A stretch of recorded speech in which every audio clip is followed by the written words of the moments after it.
Toc toc, réveillez-vous. Shalom.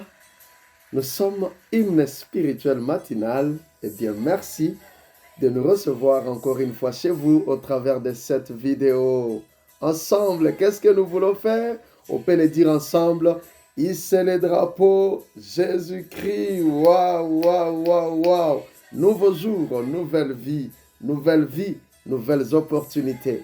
On n'a pas oublié, hein, c'est une nouvelle semaine, mais aussi c'est un nouveau mois. Donc les opportunités vous accompagnent et m'accompagnent dans le nom de Jésus-Christ. Ah oui, nous sommes enfants de Dieu. Nous vivons ici en enfants de Dieu. Nous régnons au nom de Jésus. Et je le déclare sur votre vie. C'est moi ici doute, vous ne subissez pas. Mais c'est vous qui êtes en train d'occasionner des choses dans le nom de Jésus. Et c'est sous la puissance du Saint-Esprit de Dieu. Vous ne subissez pas, mais c'est vous qui faites des choses. À cette semaine, que cela soit votre partage dans le nom de Jésus-Christ. Waouh! Une année de profondeur avec Dieu. Où est-ce que vous en êtes avec la profondeur de Dieu? Hein? Est-ce que nous venons ici pour parler seulement pour parler? Non. Nous ne parlons pas seulement pour parler, mais nous voulons que ces choses ici, qui nous viennent inspirées par le Saint-Esprit, de la parole de Dieu, soient en train de transformer des vies. Nous en parler tous ensemble, jusque dans la profondeur. Chacun doit avoir une profondeur nette avec Dieu. Depuis un certain temps, nous parlons de Dieu se découvre lorsque tu te découvres. Alors, ensemble, celebrate Jesus. Celebrate. Comme vous le savez, les amis, nous sommes en train de parler des fruits de l'esprit. Les fruits de l'esprit, lesquels nous avons plutôt considérés comme étant les attitudes de la manifestation des croyants. Je vais le dire avec moi, les attitudes de la manifestation des croyants. We are here to manifest. Ce sont normalement les attitudes de manifestation des croyants.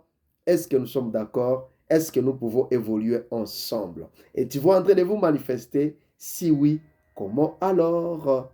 Voilà un peu ce que ces fruits sont en train de nous enseigner jour après jour. Et nous bénissons les Seigneurs. Et vous savez quoi? Nous en sommes pratiquement à la foi que nous avons commencé depuis hier. Nous en sommes à la foi. Alléluia, alléluia. Et nous définissons cette foi comme étant la loyauté ou la fidélité. Dites avec moi, la foi, c'est la loyauté. C'est la fidélité. Merci Seigneur. Et si vous avez bien saisi l'émission de la fois passée, c'est-à-dire l'émission d'hier, si vous l'avez bien saisi, alors je suis sûr et certain, je suis convaincu que celle-ci va aussi vous ajouter quelque chose de nouveau. Et si nous sommes prêts tous ensemble, on peut acclamer pour ce roi Jésus, le seul roi qui mérite d'être vénéré. Merci Seigneur, parce que nous décollons ensemble. Ah ah. Ah. Et surtout les amis, nous sommes arrivés où tout ceci nous a encore une fois ramené où ça? Nous a ramené à la personne de Jésus. Vous comprenez d'où nous venons, hein? Et voilà que tout ceci nous ramène à la personne de Jésus selon le verset que nous avons lu hier. Nous parlons de cet homme-là de Jésus qui s'est dépouillé. Alléluia. Tout ceci finalement nous ramène encore où? À la personne de Jésus, la star des hymnes spirituels matinales. Jésus est la star suprême. C'est pas nous, ce n'est même pas vous, mais la star ici, les amis, c'est Jésus-Christ de Nazareth. Je n'aimerais pas que ça soit seulement dans cette émission, mais nous aimerions aussi dans votre vie là-bas, partout où vous tombez sur cette vidéo, nous aimerions qu'au finish, Jésus soit aussi la star suprême dans votre vie, dans tout ce que vous faites, dans vos pensées, dans vos activités du jour, dans votre famille, dans les soubassements même de votre maison, de votre famille, au réveil comme au coucher. Que Jésus soit la star. Jésus, regarde ici. Hein? Est-ce que tu vois ça? Jésus, nous te donnons la gloire, n'est-ce pas? Tu es la star. Broken every chain. Alléluia. Jésus, la star, il aime ça, les amis. Il aime ça, les amis. La star de tous les temps, c'est Jésus. La Bible dit déjà ceci. Il s'est dépouillé lui-même. Vous retrouvez ça dans Philippiens chapitre 2, le verset 7. Nous prenons que cette petite partie, la première partie. Il s'est dépouillé lui-même. Alors par ceci, s'est-il donc vidé de sa divinité? Une petite question. Vous me connaissez la question, les amis? S'est-il vraiment vidé de sa divinité? Ou bien a-t-il échangé alors sa divinité contre son humanité venant sur cette terre? Est-ce qu'il a alors directement échangé sa divinité avec son humanité?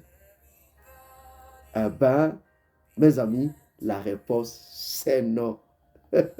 C'est non. Plutôt, qu'est-ce qui s'est passé? Dieu, c'est-à-dire plutôt dans sa loyauté à Dieu, dans sa fidélité à Dieu, dans sa foi en Dieu, le Père, il a bien renoncé à ses privilèges. Tu peux dire avec moi, il a alors renoncé à ses privilèges. Il les a mis de côté. Il a mis ses privilèges de côté et cela dans plusieurs domaines bien-aimés dans le Seigneur. Plusieurs domaines dont nous allons citer quand même quelques-uns. C'est ainsi que je vous ai dit que je sens qu'il y aura du lourd ici. Parce que quand on parle de la foi là, d'ailleurs il y a beaucoup d'entre nous, quand on a parlé de la foi, on a dit waouh, on arrive à la foi. Il y a une soeur, il y a un frère, il y a toi, l'autre peut-être moi qui attendait à ce que voilà, on va parler de la foi. On va dire, ben, parce que tu as la foi, tu vas te marier. Parce que tu as la foi, tu vas monter les grades. Parce que tu as la foi, tu vas guérir maintenant. Parce que tu as la foi, tu auras des enfants. Parce que tu as la foi, tu auras ces diplômes. Parce que tu as la foi, parce que tu as la foi. Les gens se sont attendus à ces choses-là. Alléluia. Et d'ailleurs, je sais un prédicateur qui est venu une fois parler de la foi et il va dire, pour continuer à assister les gens dans cette dimension de la foi, il va dire, d'ailleurs mes amis, moi j'étais né albinos, mais à cause de la foi, j'ai prié et Dieu m'a transformé, il a enlevé les génétiques de l'albinisme et puis voilà, je suis devenu très noir comme me voyez. Ah bon?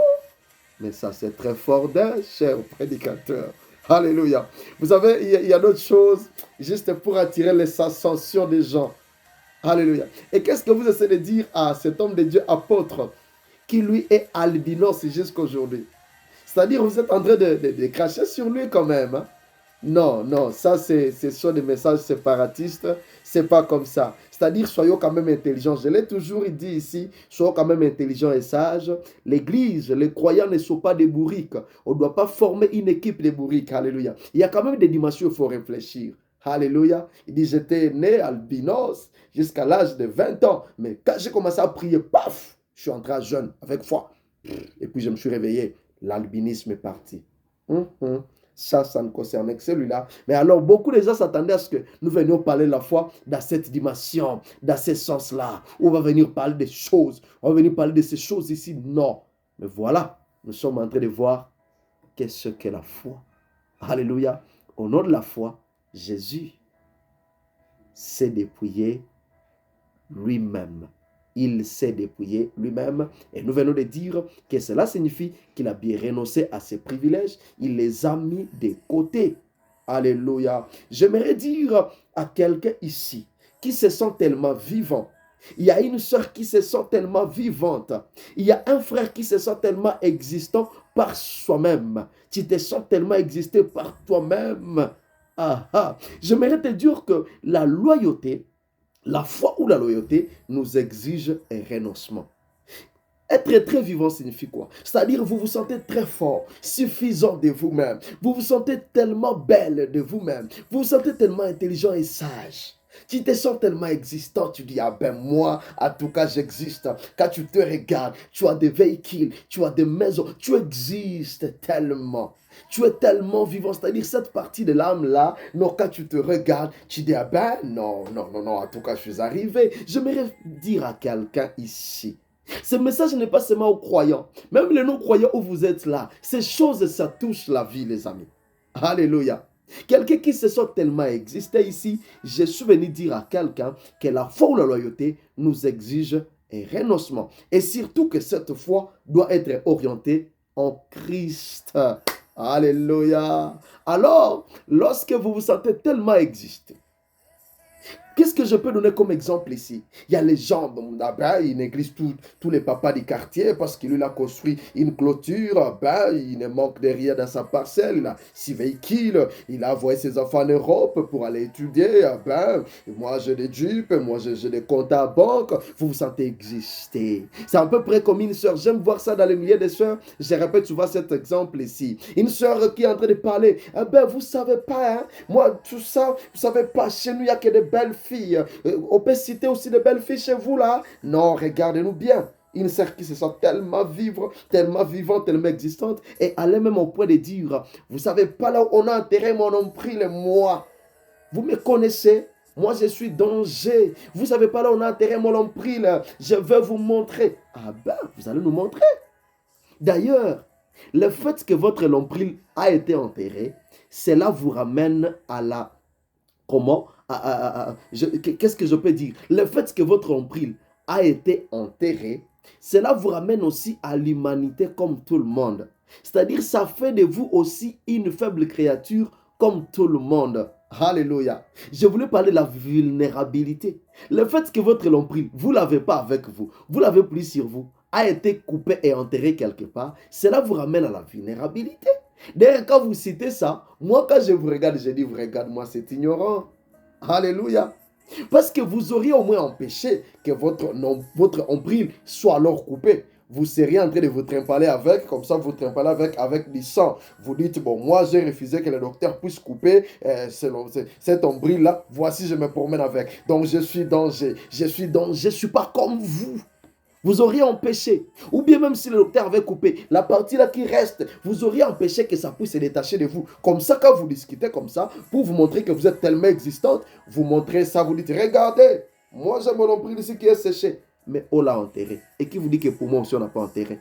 On a enterré aussi pour ta soeur là, pour l'autre là. Nous sommes tous pareils les amis. Alléluia. Alors quelqu'un qui se sent tellement vivant, tellement fort, tellement puissant. Ici je suis venu nous dire que la foi, c'est aussi ces renoncements. Est-ce que ça parle à quelqu'un? Quelqu'un dit, pasteur, mais avance vite. Laisse cette partie-là, ça touche fort. Ah oui, il faut que ça nous touche. Gloire à notre Dieu.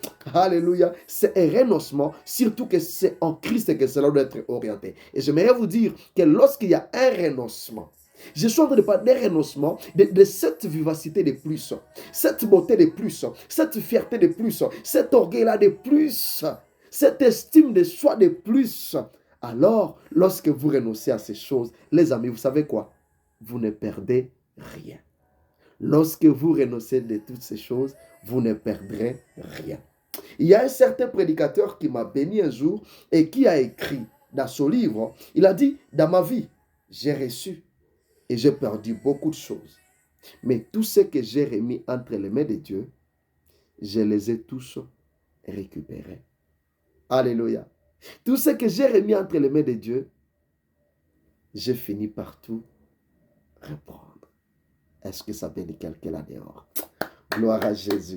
Alors, vous ne perdez rien lorsque vous renoncez à certaines choses dans cette dimension de votre vie, chers amis bien-aimés, frères et sœurs. Alors, pour aller chuter, pour aller finir, les amis, nous disons, voici le premier domaine dans lequel Christ a prouvé sa loyauté, c'est-à-dire, il a abandonné. Alléluia. Alors nous avons dit que nous allons citer quelques-uns. Alors voici les premiers domaines dans lesquels Christ a fait comment prouver sa loyauté. 1. Nous disons dans le domaine de la gloire céleste pendant son séjour sur la terre. Ah oui, il a abandonné la gloire d'une relation face à face avec Dieu. Ainsi que la manifestation permanente est visible. Alléluia. Tout comme la jouissance personnelle de cette gloire. Est-ce que vous comprenez un peu ces choses? Il a abandonné cette gloire. Il a abandonné cette gloire. C'est le premier domaine où nous sommes. Il a abandonné la gloire d'une relation face à face avec Dieu. Vous comprenez un peu? Où il vit la gloire de face à face avec Dieu. Ici, j'aimerais dire à quelqu'un en passant, à chaque fois, plusieurs fois quand nous disons, Dieu, j'aimerais te voir face à face. J'aimerais te voir face à face. La plupart des fois, quand nous passons le temps à demander face à face comme ça sa présence, lui, il est en train de dire dans ton oreille, va vers les autres, il t'envoie vers les autres. Alléluia. C'est ce qui s'est passé avec cet homme de Jésus. Il est là dans la gloire avec Dieu. Mais qu'est-ce que Dieu voulait de lui? Dieu voulait, va vers les autres, va vers d'autres frères, va vers d'autres sœurs. Et comme conséquence, toi et moi, nous sommes frères de Christ, n'est-ce pas? Nous sommes frères de Jésus, tous enfants de Dieu. Voyez un peu, c'est juste, j'aimerais ouvrir cette parenthèse-là et je la ferme un peu. Tu es en train de dire, Dieu, montre-moi ta face. J'aimerais voir ta face. Et après, voir sa face pour faire quoi avec? La finalité, c'est pour que tu ailles vers les autres. J'aimerais que quelqu'un, après cette émission, soit prête d'aller vers les autres si ça te bénit, bien-aimés frères et sœurs. Il a abandonné la gloire, cette relation de face à face avec Dieu, ainsi que la manifestation permanente est visible, tout comme la jouissance personnelle de cette gloire. Il y a tellement une jouissance dans cette gloire. Il y a une jouissance, tout est beau, tout à la gloire et louange. Alléluia, à l'agneau, à l'agneau. Alléluia. On l'adore, on l'adore. Il a abandonné cette gloire, les amis. Il a abandonné cette gloire. La Bible dit, et maintenant, toi, Père, glorifie-moi auprès de toi-même de la gloire que j'avais auprès de toi avant que le monde ne soit. Alléluia. Jean chapitre 17, le verset 5. Cette gloire-là dont je viens un peu de parler ici. Les amis, voyez-vous jusqu'où la foi peut nous amener? Nous sommes en train de citer. C'est-à-dire, on ne peut être homme de foi tout en étant fort de soi-même, tout en étant beau de soi-même, tout en étant puissant de soi-même. Jamais. Alléluia. La foi ici dont nous sommes en train de parler, la foi vous videra de vous-même pour trouver votre gloire en Christ. Cette foi vous vide de vous-même afin que vous trouviez votre gloire en Christ comme il a lui-même retrouvé en Dieu le Père. Il a retrouvé cette gloire en Dieu le Père, l'ayant abandonné pendant un certain temps.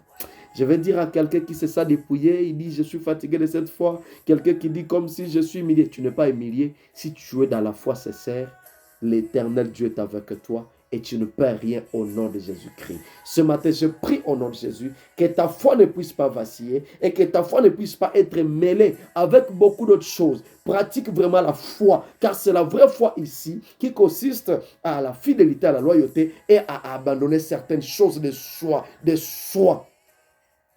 que la finalité sera bonne. Dans le nom de Jésus-Christ, je vous aime bien et soyez bénis. N'oubliez pas de partager, mais aussi de vous abonner pour la gloire de Dieu. Merci. Bye bye.